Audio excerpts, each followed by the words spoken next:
बिस्मिल्लाहिर्रहमानिर्रहीम। अस्सलाम वालेकुम नाज़रीन, आप यूट्यूब चैनल देख रहे हैं। मैं इमरान खान हूँ।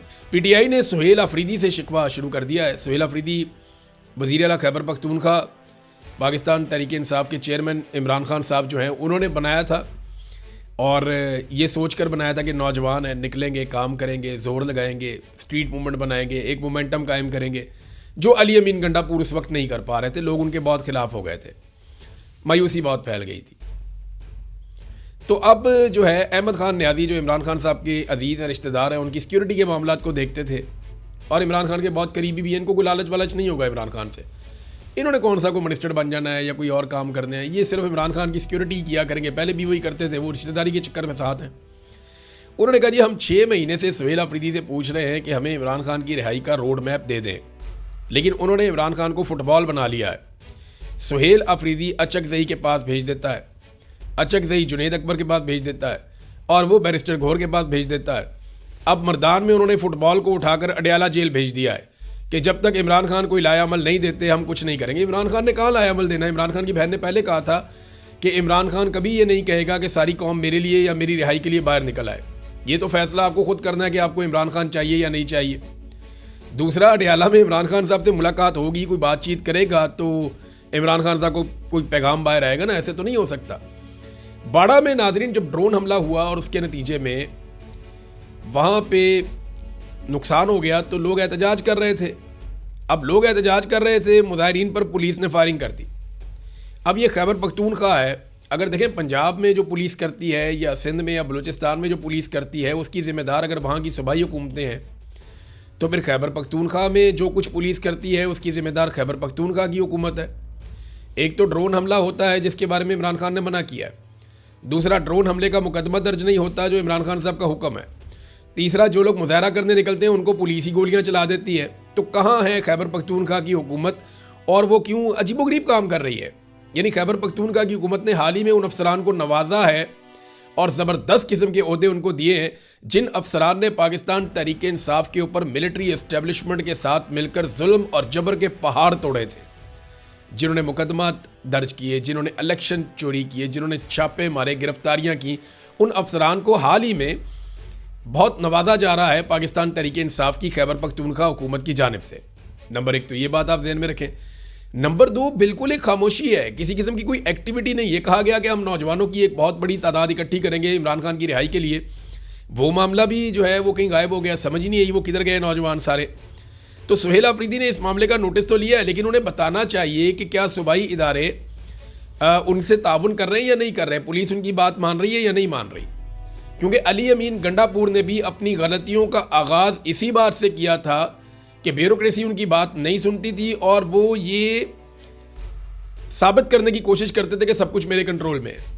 यानी वो सच नहीं बोल रहे थे, सच से भाग रहे थे। अब सुहेल अफरीदी साहब के साथ अगर ये मामला है और वो नहीं कंट्रोल कर पा रहे ब्यूरोक्रेसी को, पुलिस उनकी बात नहीं सुन रही, तो उन्हें खुलकर बताना चाहिए कि ये कहीं और से कंट्रोल हो रहे हैं। हमारे पास जो सूबाई खुद मुख्तारी है उसके ऊपर हमला किया जा रहा है, ये बात उन्हें बतानी चाहिए। तो पीपल्स पार्टी माजी में बताती रही है, तो इनको बताने में क्या प्रॉब्लम है? नाज़रीन, एस्टेब्लिशमेंट ने इस्लामाबाद में 3 शानदार जजेस से जान छुड़वा ली है बिलाखिर।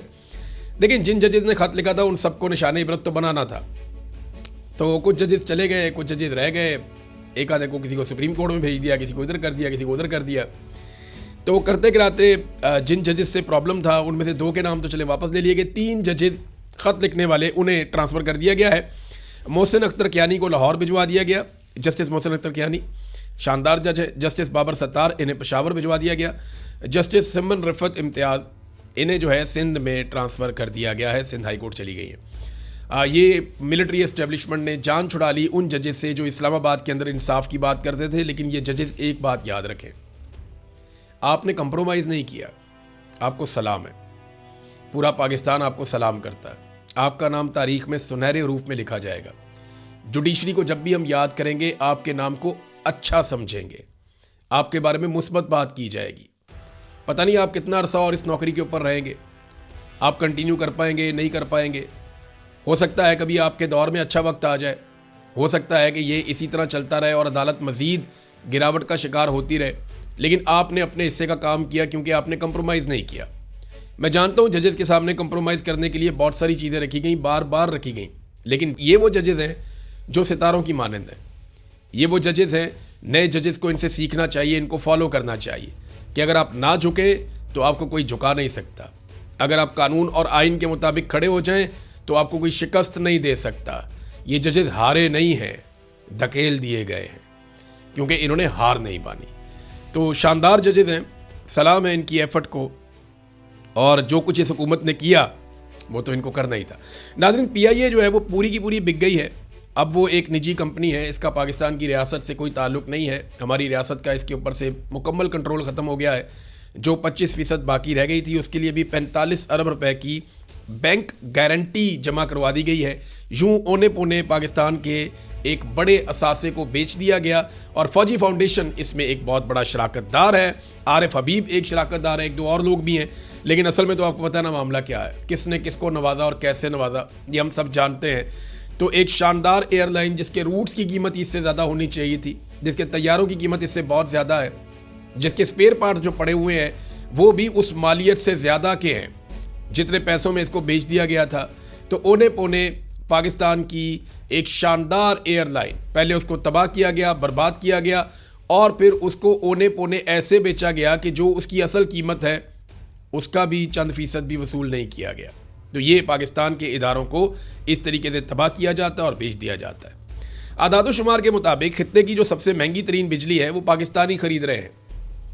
हमारा मुकाबला भारत के साथ होता है ना नॉर्मली, तो भारत में तो कई इलाकों में या कई जो भारत की रियासतें हैं, जो एरियाज़ हैं, जैसे कि दिल्ली है, यहाँ पे 200 यूनिट तक तो वो बिल ही नहीं लेते। यानी अगर कोई 200 यूनिट तक की बिजली इस्तेमाल करता है उससे बिल लेते ही नहीं है। और भारतीय लोगों की आमदन पाकिस्तान के लोगों की आमदन से बेहतर है। यानी वहाँ जो लोगों के कमाई है, सालाना कमाई एवरेज, वो पाकिस्तानियों से ज़्यादा है। हालांकि उनकी आबादी बहुत बड़ी है, लेकिन इसके बावजूद वो पाकिस्तानियों से सस्ती बिजली लेते हैं। वहाँ जो घरेलू सार्फिन हैं उनको बिजली बहुत कम कीमत में मिल रही है, जबकि पाकिस्तान में बहुत ज़्यादा कीमत में मिल रही है। लोड शेडिंग जैसे पाकिस्तान में हो रही है वैसे तो भारत में भी नहीं हो रही है। और भारत के अंदर इस वक्त कोई बहुत बड़ा बहरान भी नहीं है। हालांकि पाकिस्तान के ईरान से भी ताल्लुकात हैं, अमेरिका से भी ताल्लुकात हैं। पाकिस्तान की बंदरगाहों के ऊपर पाकिस्तानी वज़रा के मुताबिक गैस और पेट्रोल के जो टैंकर्स हैं ना, उनकी मंडी लगी हुई है। हमारे अपने वज़ीर ने कहा कि लाइनें लगी हुई हैं जनाब यहाँ पे गैस की और पेट्रोल की पाकिस्तानी बंदरगाह के ऊपर। लेकिन हमारे यहाँ लोड शेडिंग भी है, पेट्रोल भी महंगा है। इंडिया में ये सारा कुछ नहीं है। तो असल मसला जो है ना वो IPPs का है। इसके ऊपर एक अलग से वीडियो करूँगा, मैं बहुत सारी तफसीलात आपके सामने रखूँगा। इस पर मैं काम कर रहा हूँ कि किस तरीके से IPPs ने पाकिस्तानियों को नचोड़ दिया है। नाज़रीन, अब ज़रा बैनुल अक़वामी खबरों पर आ जाएँ। ईरानी तजावीज़ जो ईरान ने दी हैं अमेरिका को कि इन चीज़ों को इस तरीके से हल कर लेते हैं, और ये कहा कि जो जौहरी मनसूबा है हमारा, या जो एटमी हमारा प्लान है, उसके ऊपर बाद में डिस्कस कर लेते हैं और इसको डिस्कशन में डाल देते हैं। आलमी इदारे भी साथ में आ जाएंगे, लेकिन आबने हुर्मुज़ को खोल देते हैं और अमेरिका भी नाकाबंदी ख़त्म कर दे। तो इस पर बड़ा ठंडा रद्दअमल दिया है डोनाल्ड ट्रंप ने, कोई ख़ास इस पर तवज्जो दी नहीं। ईरानी तजावीज़ के ऊपर तवक्को की जा रही थी कि ट्रंप एक मुस्बत रद्दअमल देगा और वो इसको खोलने की कोशिश करेगा, तो वो मुस्बत रद्दअमल नहीं आया। अब तक के लिए इतने, अपना ख्याल रखिएगा, अपने इस चैनल का भी। अल्लाह हाफ़िज़।